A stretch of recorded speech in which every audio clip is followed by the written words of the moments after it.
दोस्तों नमस्कार, स्वागत है आपका daily mains answer writing discussion programme में। आज का जो हमारा टॉपिक है वो इंटरनेशनल रिलेशंस से है और आप जानते हैं कि इसका काफ़ी अहम इम्पोर्टेंस है बीपीएससी में।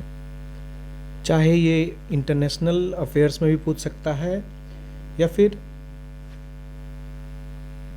जो आईआर का रिपीटेड पोर्शन आता है वहाँ भी आ सकता है। और यकीन मानिए कि जो हमारा इनिशिएटिव है इसी के इर्द गिर्द या हो सकता है यही क्वेश्चन परीक्षा में आए। तो हम आएंगे क्वेश्चन की तरफ। आज का जो हमारा सवाल है वो है कि do you think Indian foreign policy tends to be more vocal about its interests? Discuss the visible shift of Indian foreign policy from non alignment to multilateralism. जो हमारा क्वेश्चन है आज का वो काफ़ी होलिस्टिक है। ये ओवरऑल बताता है कि इंडियन ये पूछ रहा है और एक सीन क्रिएट करता है ऐसा कि इंडियन फॉरेन पॉलिसी जो इवॉल्व हुई है पोस्ट इंडिपेंडेंस से 2014 के बाद, पोस्ट इंडिपेंडेंस से लेके और 2014 के बाद की जो पॉलिसी है एक काफ़ी ड्रास्टिक शिफ्ट हुआ है उसमें। जो पहले चला आ रहा था और धीरे धीरे कैसे इवॉल्व होके आया और उसको हमको डिफाइन करना है एक सर्टेन कॉन्टेक्स्ट में। और वो कॉन्टेक्स्ट क्या है?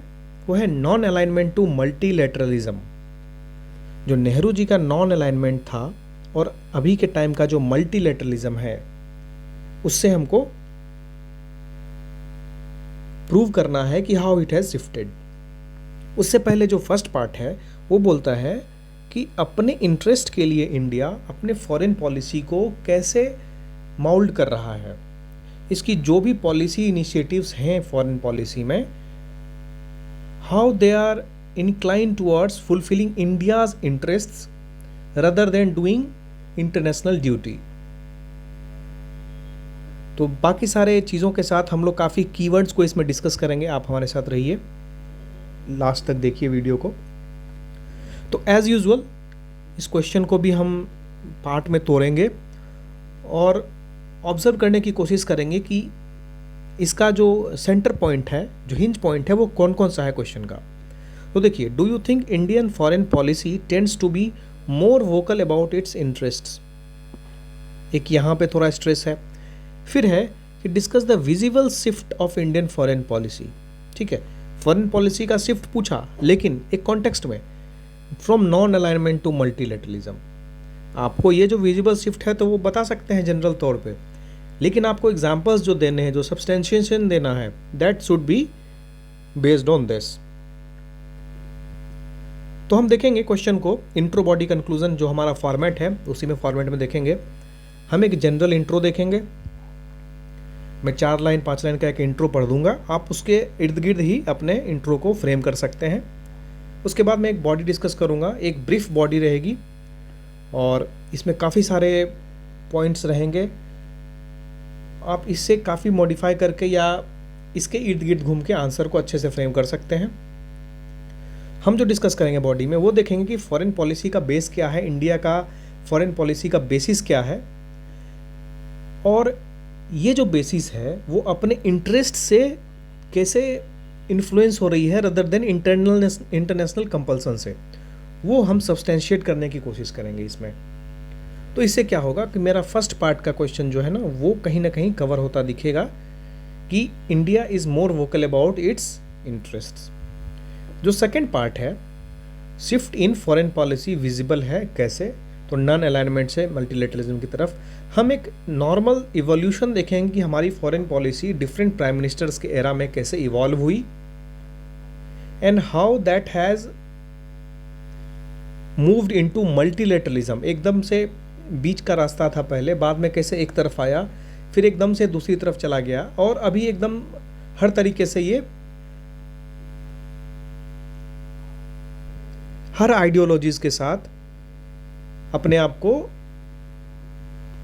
इमर्ज करके इंडिया अपने आप को बैलेंस करने की कोशिश कर रहा है। हम इसमें एक टाइमलाइन देख लेंगे कि उस टाइमलाइन में प्रायोरिटी क्या थी इंडिया की और किस तरह से वो शिफ्ट कर रहा था, और प्राइम मिनिस्टर वाइज एक जैसे इंदिरा गांधी जी के समय में क्या था, फिर बाद में राजीव गांधी जी के समय में कैसा आया, फिर नरसिम्हा राव जी के टाइम पे कैसा, इस तरह से हम एक देखेंगे, बाद में एक स्टैंडर्ड कंक्लूजन देख लेंगे। तो हम लोग स्टार्ट करेंगे। हमारा जो इंट्रो रहेगा कुछ ऐसे लिख सकते हैं, कुछ ऐसे फ्रेम किया जा सकता है कि foreign policy of any nation is formulated in order to reap maximum benefits for itself. तो India's recent maneuvers in international forum, including in the Russia-Ukraine crisis, India's stand in the Russia-Ukraine crisis, its offensive action in UNGA against Pakistan, provocative actions of Pakistan, and our foreign ministers' speeches around on the international forums, official or non-official forums, regarding the stance of India towards the West, reflects its position of strategic autonomy, stability of approach, and dynamism in overall sense of its international outlook. मैंने इसमें क्या बोलना चाहा कि कोई भी country है जो अपनी फॉरेन पॉलिसी बनाता है, that is totally based on it's benefits, जो इसको बेनिफिट्स मिलेंगे उसके बेसिस पे फॉरेन पॉलिसी डिसाइड होती है। तो जो इंडिया की रिसेंट एक्शंस थी, आप देखेंगे रशिया यूक्रेन की क्राइसिस में जो यूनाइटेड नेशन में जो रशिया के अगेंस्ट में रेजोल्यूशन मूव हुआ, तो इंडिया का जो एक्शन था वो एब्सटेन का था। इंडिया ने एब्सटेन क्यों किया? तो principally India is against the violence, ठीक है, but since Russia is involved, India can not go against Russia because Russia is it's all time friend. तो दोनों को अगर ले देखें तो वो एब्सटेन कर लिया, उसने वोट ही नहीं किया, ठीक है। तो एक इंडिया अपना बेनिफिट देख रहा था कि रशिया से जो भी हमको हेल्प मिला है हमेशा से, और भी इंडिया की जो more than 60% of the military supplies हैं दैट इज़ फ्रॉम रशिया, ठीक है। तो इन सब चीज़ों को लेके इंडिया अपनी प्रायोरिटी को आगे रखा, ना कि एक हीरो बनने का कि नहीं हमको नॉन वायलेंस चाहिए, हमको तो कहीं वॉर नहीं चाहिए तो हम बैन करो रशिया को, ऐसा नहीं किया इसने, एक प्रैग्मेटिक अप्रोच लिया। तो वही मैं इसमें लिखना चाहा कि इंडिया का जो रिसेंट मैनूवर है इस क्राइसिस में। दूसरा है कि जो काफ़ी ओपन स्टेटमेंट्स आजकल हम लोग दे रहे हैं यूएन जनरल असेंबली में पाकिस्तान के अगेंस्ट में, ये पहले कहीं ना कहीं मिसिंग होता रहा है, और we were not so much firm towards या अगेंस्ट द पाकिस्तान पॉलिसी। हम लोग नाम भी नहीं लेना चाहते थे पहले, बट अब काफ़ी उभर के आए हैं हम लोग अगेंस्ट में बोलने के। तो ये हमारा स्ट्रेटेजिक ऑटोनॉमी को रिफ्लेक्ट करता है कि we are changing our foreign policy from defensive to offensive, ठीक है। उसके बाद मैंने लिखा कि जो काफ़ी इंटरनेशनल फोरम्स पे हमारे एक्सटर्नल अफेयर्स की जो स्पीचेस आ रही हैं that is directed towards waste. तो वो आपने काफ़ी सुना होगा कि बस उसको मैंने एक कॉन्टेक्स्ट बनाने के लिए लिख दिया कि आया था ना कि most of the Germany and they are getting natural gas supplies from Russia, first they should look themselves कि why they are importing from Russia, then we will see कि हम लोग को इम्पोर्ट करना है कि नहीं करना है, ठीक है। इस टाइप का जो स्टेटमेंट है ना, that gives A clear indication कि भाई हम लोग अपना देख रहे हैं, तुम अपना देखो। तो दिस रिफ्लेक्ट्स स्ट्रैटेजिक ऑटोनॉमी, इसी को बोलते हैं स्ट्रैटेजिक ऑटोनॉमी। हमारे स्ट्रैटेजिक अफेयर्स में किसी की दखलंदाजी नहीं है। हमारा जो अप्रोच है वो काफ़ी स्टेबल है। ऐसा नहीं है कि रशिया यूक्रेन वॉर जब स्टार्ट हुआ तो हम अगेंस्ट थे और बाद में, हम उस समय भी अब्सटेन कर रहे थे और अब भी अब्सटेन कर रहे हैं। तो जो हमारा अप्रोच है वो काफ़ी स्टेबल है। हम यूएस के साथ ट्रेड भी करेंगे, इजराइल के साथ ट्रेड भी करेंगे, लेकिन कहीं ना कहीं हम पैलेस्टीन के साथ भी खड़े होंगे और यूएस के जो कुछ टैरिफ्स और सैंक्शंस हैं उसके अगेंस्ट में भी खड़े रहेंगे। तो ये हमारा स्टेबिलिटी ऑफ अप्रोच है। फिर डायनेमिज्म है। डायनेमिज्म क्या है? डायनेमिज्म मतलब गतिशीलता। इसका मतलब है कि अगर हम चाइनीज़ के अगेंस्ट थे कभी, उनके बिहेवियर को लेके, उनके इंटरनेशनल जो स्टैंड ऑफ होता है बॉर्डर पे, तो इसका ये मतलब नहीं है कि हम उनसे ट्रेड ऑफ बंद कर देंगे। यूएस के साथ हमने काफ़ी 4 एग्रीमेंट्स किए हैं। इसका ये मतलब नहीं कि उनके जो गुड्स हैं उस पर हम टैरिफ नहीं लगा सकते। तो ये हमारी डायनेमिज्म है, ठीक है। तो ये था हमारा एक ब्रीफ इंट्रो, इसमें काफ़ी टाइम लगा दिया हमने। अब आगे बढ़ेंगे। तो हमारा तरीका जो रहता है इंट्रो से बॉडी के बीच में एक लिंक क्रिएट करने का, so that before abrupt body हम स्टार्ट ना करें। तो एक कुछ कीवर्ड्स के साथ हम लिखेंगे कि India stands on the foundational ethos of Vasudhaiva Kutumbakam, ठीक है, इसको जरूर लिखिए, कीवर्ड है। एंड सबका साथ, सबका विश्वास, सबका प्रयास, इसका जो फाउंडेशनल इथियोस है हम इस पे काम करते हैं, हमारी कोई भी पॉलिसी इस पे काम करती है। पंचशील के प्रिंसिपल और पंचामृत, ये जो है हमारी गाइडिंग लाइट है इंडिया की फॉरेन पॉलिसी की। पंचशील एंड पंचामृत। तो पॉलिसी जो है टाइम के साथ इवॉल्व हो रही है, लेकिन अभी भी हम basic principle, we are still stick on our basic principles and civilisational ethos, ठीक है, वो हम बिल्कुल भी चेंज नहीं कर रहे हैं। And that will last, and that will last longer in order to tackle the emerging challenges around the world. In this context, every nation wants to become political, economic and militarily as well as culturally strong. So does India. हमारा ये guiding light है, हम इस fundamental इथियोस है, लेकिन हर एक country जो है ना अपने आप को पॉलिटिकल, इकोनॉमिक, मिलिट्री और कल्चरली स्ट्रांग बनाना चाहता है। तो इंडिया भी उससे अलग नहीं है। अब जब स्ट्रांग बनाना चाहेगा तो उसके लिए क्या करना पड़ेगा कि a drive to fulfil the economic, social, political, ecological and security needs जो है ये सब अचीव करना है हमको। तो एक ड्राइव होना चाहिए, एक ड्राइव, एक नेशन में एक ड्राइव एग्जिस्ट करती है to fulfil their economic, social, political and ecological needs, also the security needs which is responsible for shaping a country's foreign policy initiative. और इंडिया भी कहीं ना कहीं इसी का एक पार्ट है। ये लिख दिया हमने।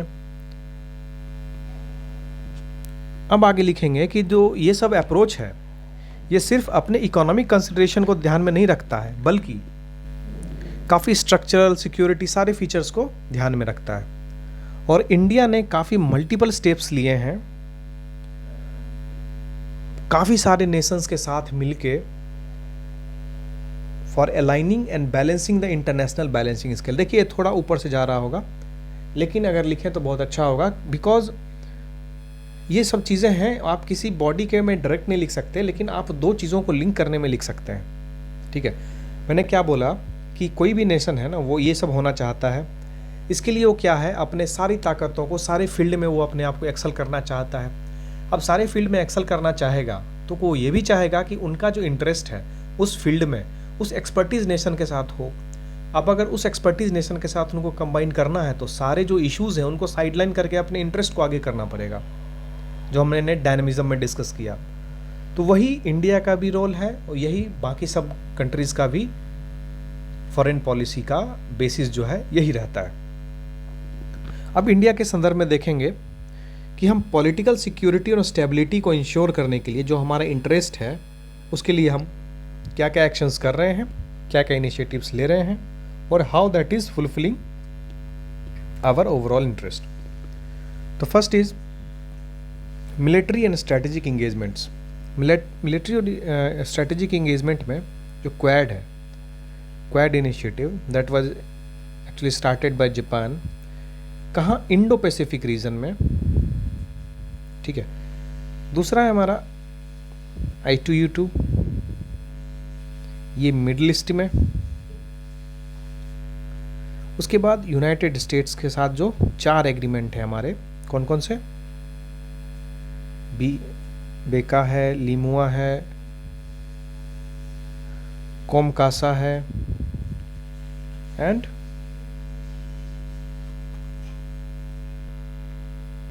चौथा जो है वो CISMOA है, CISMOA। तो ये सब जो एग्रीमेंट है, आप देखेंगे क्वाड क्यों आया? क्वाड आया इंडो पैसिफिक में चाइनीज़ इन्फ्लुएंस को काउंटर करने के लिए। I2U2 में मिडिल ईस्ट में, अरब कंट्रीज़ में जो पाकिस्तान है का इन्फ्लुएंस है उसको कम करने के लिए इंडिया का इंटरेस्ट है। ऑब्जेक्टिव अलग होगा बट इंडिया का इंटरेस्ट क्या है? मिडिल ईस्ट का क्वाड बोलते हैं I2U2 को। तो यहाँ पे जो पाकिस्तान का इन्फ्लुएंस है, ठीक है, मुस्लिम कंट्रीज़ में जो इंडिया का इन्फ्लुएंस है उसको बरकरार रखने के लिए, उसको बनाने के लिए, और क्योंकि इंडिया का एनर्जी इंटरेस्ट है वहाँ, तो उसके लिए I2U2 बनाया गया। ये इसका स्ट्रैटेजिक इंगेजमेंट है।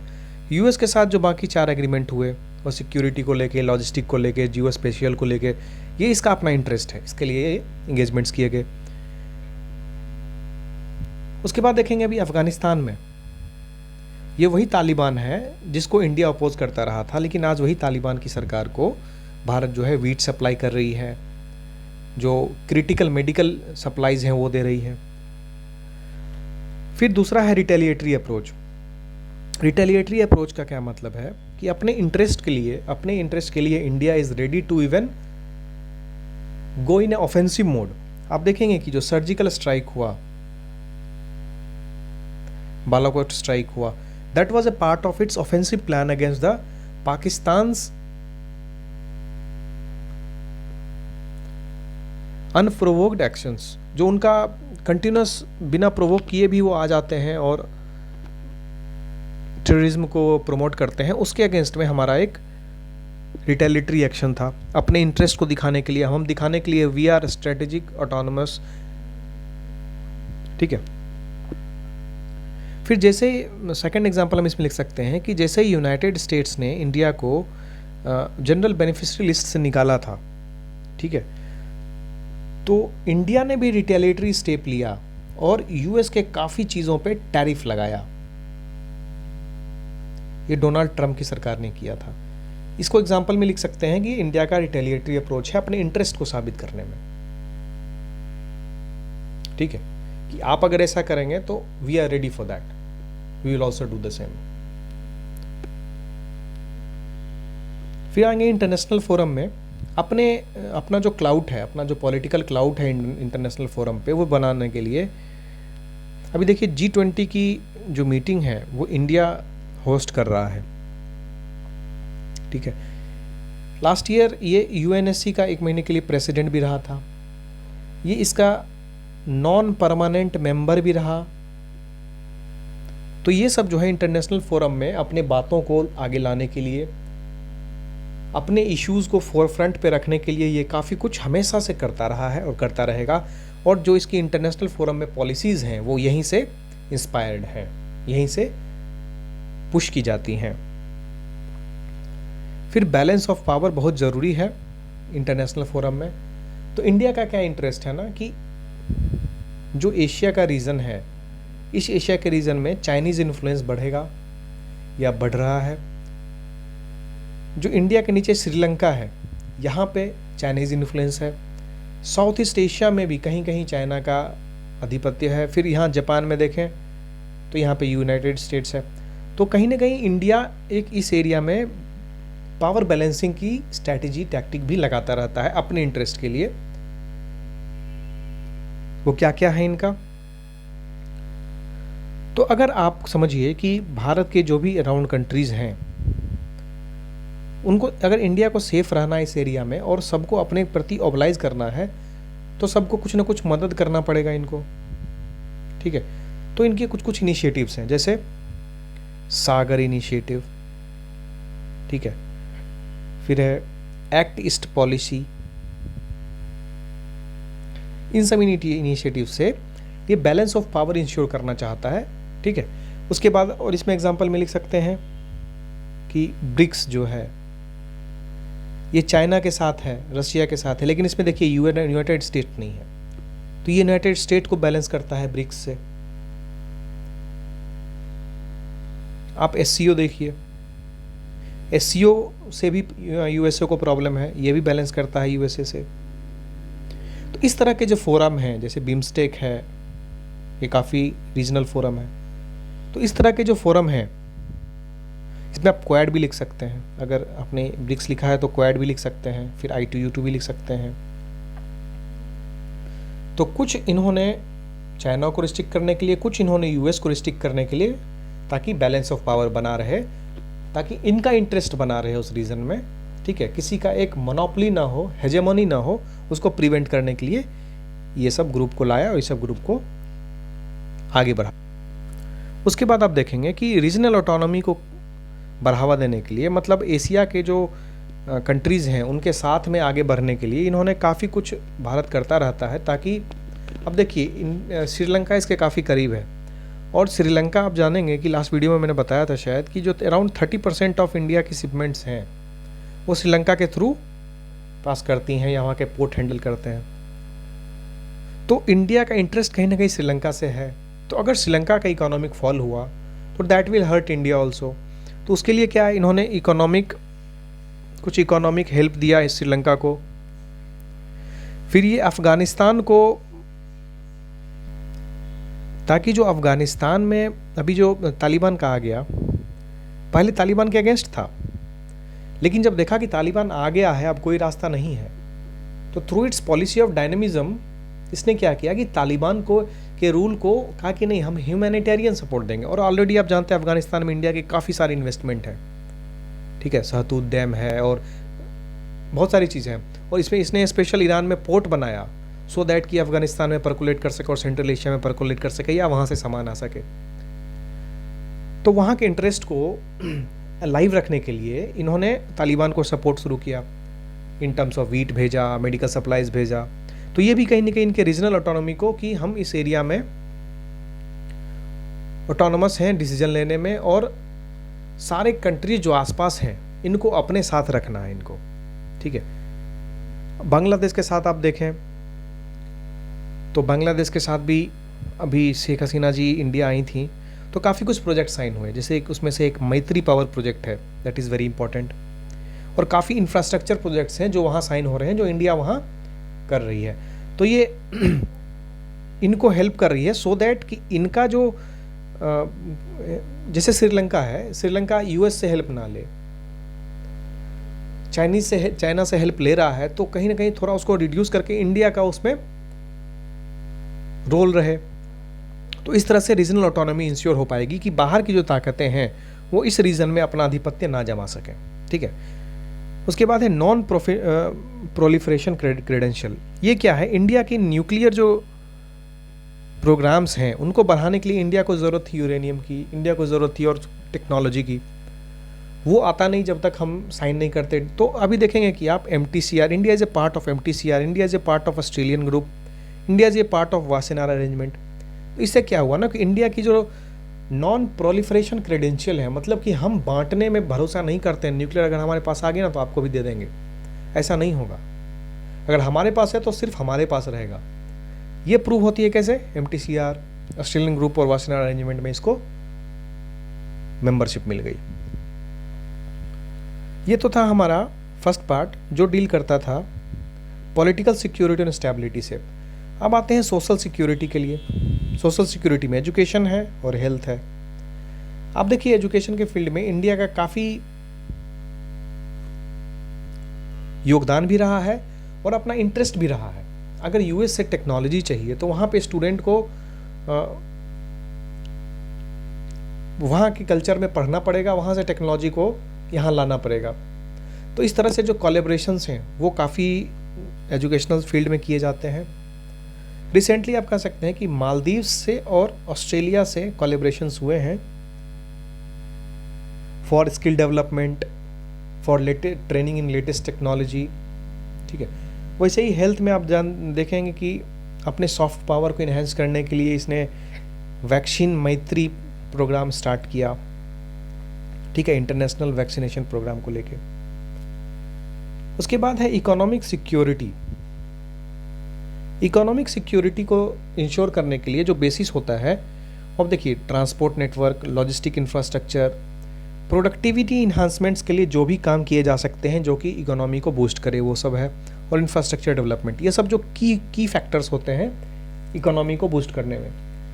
तो इन सब फैक्टर्स को अगर हमको सिक्योर करना है तो कुछ एग्रीमेंट्स करने पड़ेंगे कंट्रीज़ के साथ। तो इंडिया ने सेपा साइन किया, किसके साथ? यूएई के साथ। इंडिया ने एक्टा साइन किया, किसके साथ? ऑस्ट्रेलिया के साथ। इंडिया ने आरसीईपी साइन नहीं किया अपने इंटरेस्ट के लिए, ठीक है, क्योंकि आरसीईपी साइन करता तो न्यूजीलैंड जैसा कंट्री जो काफ़ी ज़्यादा डेयरी प्रोडक्शन में है, वो अपना कुछ चीप प्रोडक्ट इंडिया में भेजता, और हमारी जो, क्योंकि वहाँ टेक्नोलॉजी ज़्यादा है तो डेयरी कॉस्ट जो है ना वहाँ कम है, तो हमारा जो डेयरी इंडस्ट्री है ना इंडिया का, वो काफ़ी सफ़र हो जाता। तो इसके लिए इंडिया ने साइन ही नहीं किया आरसीईपी, जबकि कुछ फ़ायदा भी हो सकता था। लेकिन हमारा जो इंटरेस्ट है, हमारा एग्रीकल्चर जो प्राइम इंपॉर्टेंस है हमारे लिए, जो एग्रीकल्चर रिलेटेड इंडस्ट्रीज़ हैं वो हमारे लिए प्राइम इंपॉर्टेंस है, तो उसको हमने आगे रख के आरसीईपी में अपना पार्टिसिपेशन नहीं किया।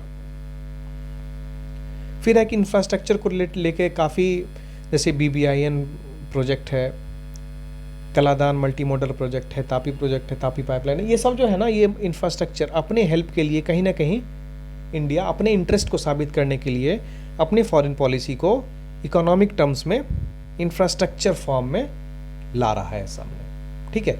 This is totally substantiating your answers. उसके बाद इन्वायरमेंट में भी काफ़ी, देखिए अब जितना मल्टी डायमेंशनल हो उतना अच्छा है। तो इन्वायरमेंट को भी रिलेटेड आपने देखा होगा COP26 रिसेंटली हुआ, उससे पहले इंडिया जो है काफ़ी कुछ कर रहा है। CDR है, कोएलिशन ऑफ डिजास्टर रिसिलिएंट, जो साउथ ईस्ट एशियन कंट्रीज़ हैं उनके लिए CDR लॉन्च किया इंडिया ने, इंडिया का इनिशिएटिव है। उसी तरह से इंटरनेशनल सोलर अलायंस है, ये कह सकते हैं कि सागर इनिशिएटिव्स को ध्यान में रखते हुए CDR लाया गया है। इंटरनेशनल सोलर अलायंस है। उसके बाद ग्रीन हाइड्रोजन डेनमार्क को लेके, ताकि जो इंडिया का डिक्लेरेशन है COP26 में कि 2070 तक हम कार्बन न्यूट्रल हो जाएंगे, उस सबको अचीव करने के लिए हमारा ग्रीन हाइड्रोजन का करना ज़रूरी था डेनमार्क के साथ। तो हमारी फॉरेन पॉलिसी वैसे ही इस्टेब्लिश हो रही है, यूरोपियन नेशंस के साथ हम टाई अप कर रहे हैं, ठीक है। तो ओवरऑल अगर हम एनालिसिस करें तो यही मिलेगा कि इंडिया अपने इंटरेस्ट को भुनाने के लिए, अपने इंटरेस्ट को साबित करने के लिए ये काफ़ी मल्टीफेसिटेड अप्रोच रखता है और हर दिशा में ये काम करता चल रहा है, ठीक है। तो ये हम एनालिसिस में 2 लाइन में इसको लिख सकते हैं। Later on will come to second part कि विजिबल शिफ्ट कैसे हुआ इंडियन की फॉरेन पॉलिसी में। तो अगर आप टाइमलाइन को ऑब्जर्व करेंगे तो इंडिया की फॉरेन पॉलिसी जो है ना एक जैसी नहीं रही है हमेशा, वो दैट इज बीइंग शिफ्टेड, उनका प्रायोरिटी अलग रहा है। जैसे आज़ादी मिली 47 से 62, इसके दौरान जो था ना वो ऑप्टिमिस्टिक नॉन अलाइनमेंट का था। जो 62 से 70 हुआ, इस दौरान रियलिज्म का था और डिस्कवरी का था। 71 से 91 का जो टाइम था उसमें रीजनल असर्शन का था एरा। आप लिखेंगे तो बहुत बढ़िया इसमें पॉइंट मिलेंगे आपको, मतलब आपके आंसर में को ये बूस्ट करेंगे। 91 से 99 का जो एरिया था ये था क्वेस्ट फॉर स्ट्रैटेजिक ऑटोनॉमी। फिर 2000 से जो 2013 का एरा था ना वो पावर बैलेंसिंग का था, क्योंकि US इमर्ज हो रहा था। जो 2014 से अभी तक का है वो क्या है? फेज है एनर्जेटिक डिप्लोमेसी का, एनर्जेटिक डिप्लोमेसी का, ठीक है। इसको मैं एक्सप्लेन नहीं करूंगा, बहुत टाइम हो जाएगा। अब हम देखेंगे कि हमारा जो फॉरेन पॉलिसी कैसे इवॉल्व हुई है, हम कैसे नॉन अलाइनमेंट से मल्टीलेटरिज्म की तरफ शिफ्ट हुए हैं। तो इंडियन फॉरेन पॉलिसी का इवोल्यूशन कैसे कैसे हुआ, स्टार्टिंग कैसे हुआ जब हमको इंडिपेंडेंस मिला, हम इसको पॉइंट वाइज एक एक करके लिखेंगे। इवोल्यूशन कैसे जब हुआ ना, तो जो वर्ल्ड था वो वेस्टर्न और ईस्टर्न ब्लॉक में बटा हुआ था, ठीक है। वेस्टर्न और ईस्टर्न ब्लॉक में बटा हुआ था। वेस्ट को लीड कर रहा था USA, ठीक है, और इधर का था USSR। तो 2 ब्लॉक में बटा हुआ था। India chose to remain neutral, और ये साथ में कुछ नए इंडिपेंडेंट कंट्री जो हुए थे, they adopted the non alignment policy, ठीक है। ये नॉन अलाइनमेंट पॉलिसी था, यही था वॉइस ऑफ डेवलपिंग नेशंस, 1961 में हुआ था voice of developing nations during at multilateral forums. कोई भी फोरम था वहाँ पे यही नॉन अलाइनमेंट से हम बात करते थे, यही हमारा बेस था। इसको स्टार्ट करने से पहले ना आप इसको सब्सटेंशिएट ऐसे कर सकते हैं, ये फर्स्ट पॉइंट लिखने से पहले आप इसमें एक चीज़ लिख सकते हैं कि गुना मैड्रियल इन्होंने कहा है अपने एशियन ड्रामा में, एक बुक लिखा था इन्होंने, गुना मैड्रियल ने, एशियन ड्रामा नाम से। इसमें इन्होंने कहा है कि India is a soft state, India is a soft state and it can compromise and it can bend, and because it can compromise and it can bend, ठीक है। बट लेटर ऑन एक पैराडाइम शिफ्ट हुआ है, और ये जो shift हुआ है इसको सी राजा मोहन कैसे एक्सप्लेन करते हैं कि वो बोलते हैं कि इस फिनोमेनन को बोलते हैं transformation through incremental approach, transformation through incremental approach.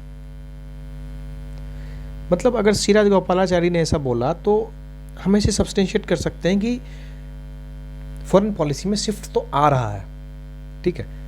इन्होंने ऐसा बोला था, इसने ऐसा बोला, इसका मतलब शिफ्ट तो हो रहा है। तब शिफ्ट कैसे कैसे हो रहा है, तो ये शिफ्ट ऐसे से हो रहा है। वन में क्या हुआ कि हम लोग नॉन अलाइनमेंट में बिलीव करते थे, उसके बाद आया, उसके बाद नहीं, जो नेहरू जी का ही टाइम था। आप जानते हैं कि नेहरू जी एक स्टेट्समैन थे और एक फॉरेन अफेयर्स के काफ़ी जानकार आदमी थे। तो वो यूएन के साथ काफ़ी क्लोजली काम किया था उन्होंने ग्लोबल पॉलिटिकल और इकोनॉमिक ऑर्डर को ट्रांसफॉर्म करने में, और जहाँ तक इम्पीरियलिज्म को और वॉर को ख़त्म किया जा सके वहाँ पे हमारा योगदान काफ़ी रहा था। तो जैसे ही नेहरू जी का एरा फिर ख़त्म हुआ, बाद में लाल बहादुर शास्त्री काफ़ी कम समय के लिए आए थे। तो इंदिरा गांधी का जब प्रधानमंत्री बनी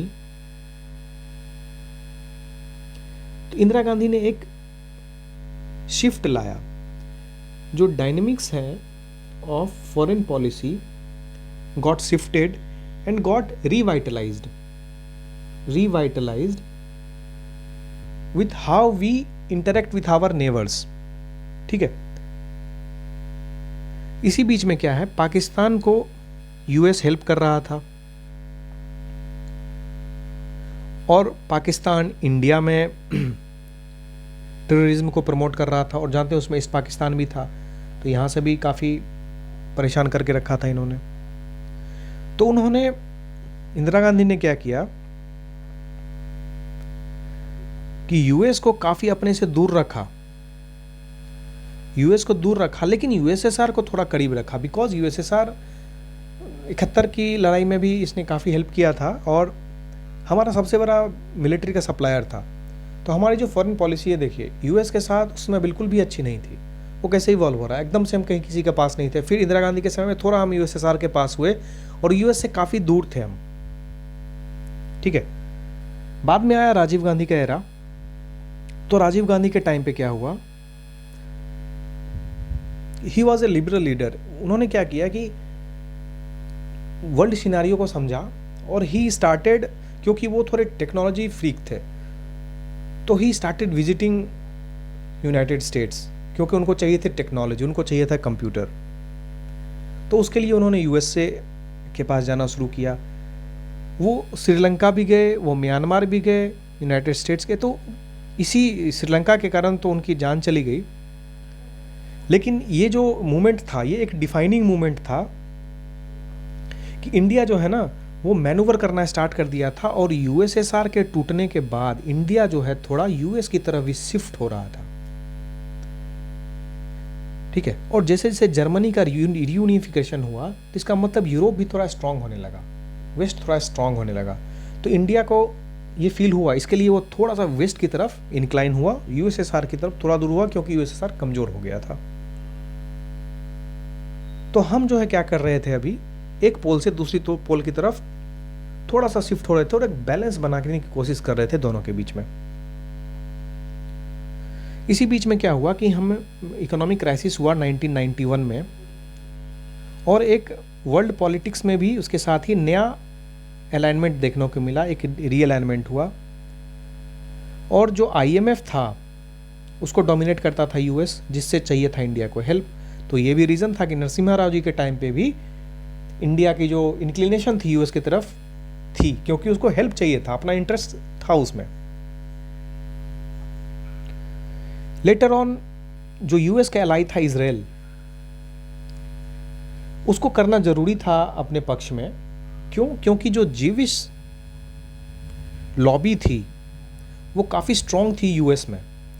इस जूविश लॉबी का सपोर्ट लेने के लिए इजराइल को, क्योंकि देखिए इंडिया हमेशा से प्रिंसिपली फ़लस्तीन के साथ रहा है, लेकिन इजराइल को करना ज़रूरी था, इजराइल को रिकॉग्नाइज करना ज़रूरी था, उनसे डिप्लोमेटिक रिलेशंस ज़रूरी थे, क्योंकि उनको हेल्प चाहिए थी जीविश कम्युनिटी की।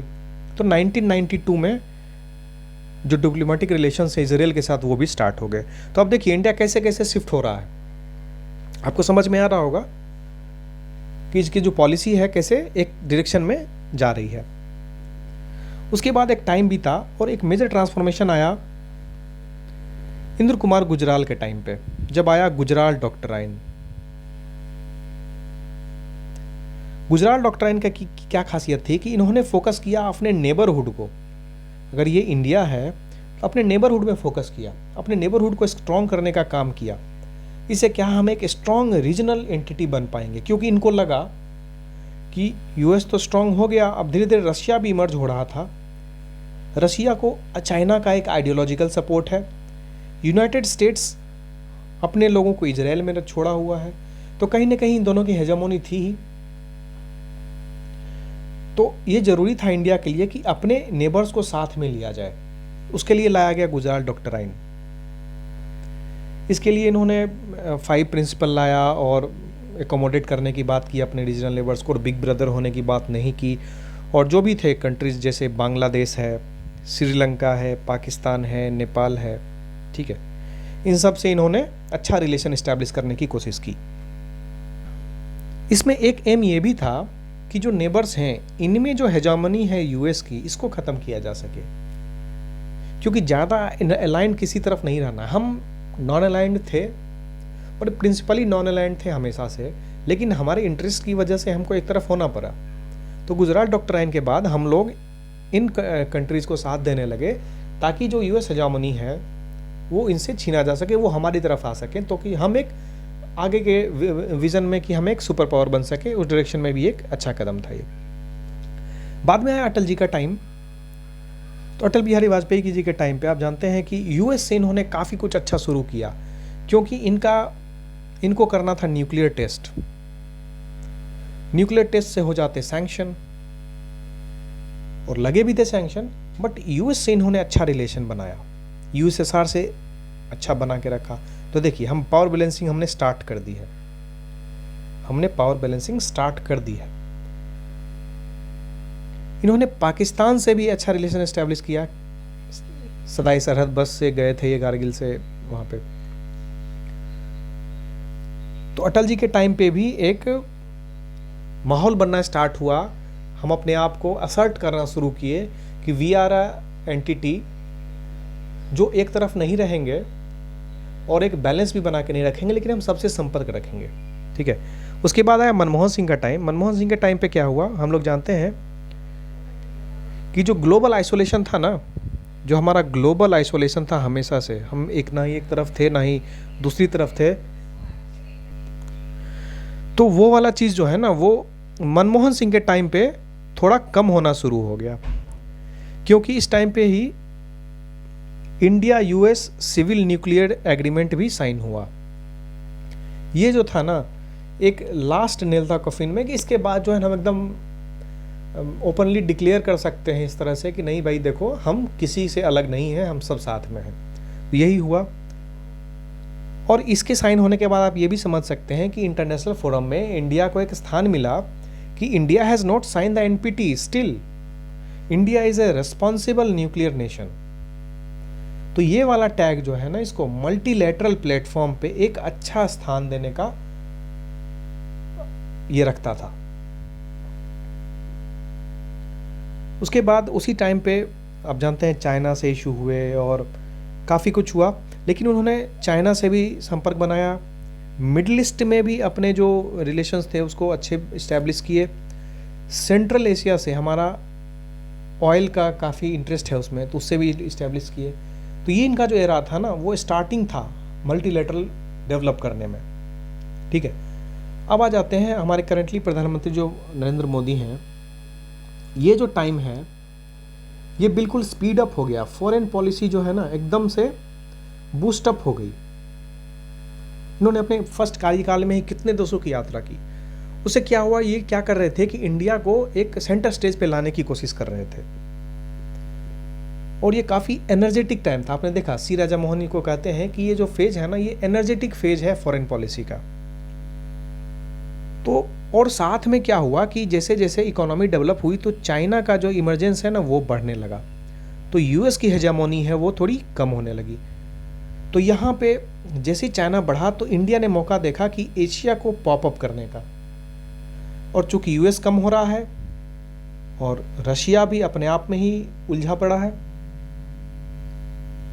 तो इंडिया ने अपने आप को असर्ट करना शुरू किया इंटरनेशनल फोरम्स में। इंडिया ने अपने आप को इमर्ज करना स्टार्ट किया, एक मीडियोकर का स्थान हर चीज़ में इनका स्टेटमेंट आने लगा, हर चीज़ में इनका एक स्टैंड बनने लगा। ठीक है, और मोदी जी ने काफ़ी यात्राएं की एफडीआई के लिए, एनर्जी सिक्योरिटी के लिए और टेररिज्म के अगेंस्ट सबको एक स्टेज पे लाने की कोशिश की। तो अब देखेंगे यूएई से, यूएस से काफ़ी ज़्यादा इन्वेस्टमेंट बढ़ गया एनर्जी सिक्योरिटी में सेंट्रल एशिया से, और टेररिज्म में भी हम यूनाइटेड नेशन में काफ़ी कुछ आगे ये करने में, वही चाइना है जो वीटो लगा देता है, लेकिन still we have been much successful in ensuring that terrorism has came to a center talk point in the international forums। तो इसके बाद ही काफ़ी इंस्टीट्यूशंस का है वो इमरजेंस हुआ। जैसे आप देखेंगे क्वाड है, ब्रिक्स इस्टेब्लिश तो हुआ था बट ये री इन्विगोरेट होके आया, एक नए फॉर्म में आया। G20 हमेशा से रहा था, लेकिन मनमोहन सिंह भी इसमें पार्टिसिपेट किए थे क्योंकि मल्टीलेटरलिज्म का टाइम तब से स्टार्ट हो गया था। मोदी एरा में ये G20 है ना, हमारा जो वहाँ पे कंट्रीब्यूशन है, हमारा जो रोल है वो बढ़ता गया, क्योंकि आप जानते हैं इंडिया ऑलरेडी 5th इकोनॉमी बन गया है, पीपीपी टर्म्स में 3rd इकोनॉमी है, तो हमारा रोल काफ़ी इंपॉर्टेंट हो गया है वर्ल्ड लेवल पे। तो हमको ये भी ज़रूरत है कि सिर्फ इकोनॉमिक टर्म्स में नहीं, हम अपने हेजेमोनी को भी बाहर दिखाएं। G7 इसमें भी इंडिया को अब जानते हैं एज अ ऑब्जर्वर नेशन बुलाया जाता है। बिम्स्टेक कंट्रीज़ के साथ इंडिया का जो ये है वो बढ़ा। जो नेटो एलाइड नेशंस हैं उनके साथ इंडिया का संपर्क बढ़ा। इंडिया ने जापान के साथ और एशिया में ऑस्ट्रेलिया के साथ, जो सेंट्रल एशिया है उनके रिपब्लिक के साथ, जो साउथ ईस्ट एशियन कंट्रीज हैं उनके साथ, मिडिल ईस्ट है इनके साथ। ठीक है, तो ये सब जो है ना, इंडिया अपने आप को एक मल्टीलेटरल स्टेज पे लाने की इसमें रास्ते में इन सब से इंगेज करता है। और देखिए हर एक मैटर में इनका अब ये रहता है और हर जगह अपने आप को प्रूव करने की कोशिश करते हैं। अब वैक्सीन मैत्री का एग्जांपल दे सकते हैं इसमें। तो इसके एनालिसिस में एक पार्ट हम लिख सकते हैं कि the ideological stand in a multilateral world has changed to need based approach. कोई भी कंट्री अब आइडियोलॉजिकल नहीं है, मतलब एक कम्युनिस्ट है तो हम सिर्फ कम्युनिस्ट के साथ नहीं रहेंगे, हम तब तक रहेंगे जब तक हमारी ज़रूरतें उनसे पूरी होती हैं। तो वही है, आइडियोलॉजिकल से नीड बेस्ड अप्रोच पे शिफ्ट हो गया है। इंडिया ने रशिया को नहीं छोड़ा है, लेकिन यूएस के साथ जो रिलेशन है वो स्ट्रॉन्ग किया है। आपने देखा 4 एग्रीमेंट जो हमने किए। तो इस तरह से हम अपने आप को नॉन अलाइनमेंट से मल्टीलेटरलिज्म की तरफ शिफ्ट होने तक इवोल्यूशन हमारी फॉरेन पॉलिसी ने इवोल्यूशन लिया है। ठीक है, तो अब हम इसको कंक्लूड करेंगे। कंक्लूजन में एक हम लिख सकते हैं कि दो इंडिया हमेशा से मिडिल पाथ फॉलो करता रहा है, इंडिया की जो प्रायोरिटी हमेशा मिडिल पाथ की है और अभी भी मिडिल पाथ की है, लेकिन वो हमेशा जो पॉलिसी है ना, अब जो पॉलिसी है उनकी, वो फॉरवर्ड लुकिंग, मल्टीपोलर फोकस्ड और लार्जर ग्लोबल गुड के लिए हो गई है। ये सब कीवर्ड्स हैं। फॉरवर्ड लुकिंग, मल्टीपोलर फोकस और लार्जर ग्लोबल गुड के लिए हो गई हैं। लेकिन स्टिल इंडिया के पास जो चैलेंजेस हैं ना, कुछ चैलेंजेस की बात करेंगे, उसके बाद एक अच्छा सा पॉजिटिव स्टेटमेंट देंगे। लिखेंगे कि जो भी ट्रेडिशनल और नॉन ट्रेडिशनल थ्रेट्स थे वो अभी भी हैं, हम अभी भी टेक्नोलॉजिकल डिप्रिशिएटेड हैं, हमको अभी भी स्ट्रैटेजिक कन्फ्यूजन रहता है। रशिया यूक्रेन के वॉर में हमको कन्फ्यूजन हुआ कि किस तरफ जाएंगे हम, लेकिन हमने अपना प्रिंसिपल स्टैंड लिया। यूएस चाइना की पोजीशनिंग है वो भी हमारे लिए चैलेंज ही है, दोनों की हेजामनी है। छोटे छोटे ग्रुप इमर्ज होके आ रहे हैं। फिर है कि जो नेशनल इंटरेस्ट है इंडिया की, वो इंटरनेशनल ड्यूटी और ग्लोबलाइजेशन का जो कल्चरल थ्रेट है, ये भी एक चैलेंज इमर्ज होके आया है इंडिया के लिए। ठीक है, तो ये सब चैलेंजेस हैं। ये हमने लिखा कि जो पॉलिसी है वो इस तरफ डायरेक्टेड रहती है, फिर हम लिख देंगे कि ये सब चैलेंजेस हैं स्टिल। तो अभी जो नीड ऑफ द आवर है क्या है कि अपनी पॉलिसी जो है ना वो मल्टी अलाइंड करके रखें, मल्टी फेसिटेड रखें, मल्टीलेटरल इंस्टीट्यूशंस का सहारा लेके हम सेल्फ रिलायंस पे फोकस करें, डिफेंस इंडिजिनाइजेशन पे फोकस करें और R&D पे फोकस करके हम अपने एक्सपोर्ट्स को बढ़ाएं। इसके साथ ही हम अगर इशू बेस्ड कोएलिशन करते हैं, तो that would certainly help us to stand as a individual, a self-reliant country and would achieve world of peace and tranquility। ठीक है, तो होप फॉरेन पॉलिसी आपको अच्छे से समझ में आई होगी। मैंने कुछ एक्स्ट्रा चीज़ भी बताया है, इतनी ज़रूरत नहीं थी इसमें लिखने की। एक एक लाइन में आप जैसे प्रधानमंत्री के एरा को लिख सकते थे, बट अगर आप समझ गए होंगे तो आप आगे की आंसर्स भी बड़े अच्छे से लिख सकते हैं। तो मिलते हैं अगले वीडियो में, धन्यवाद।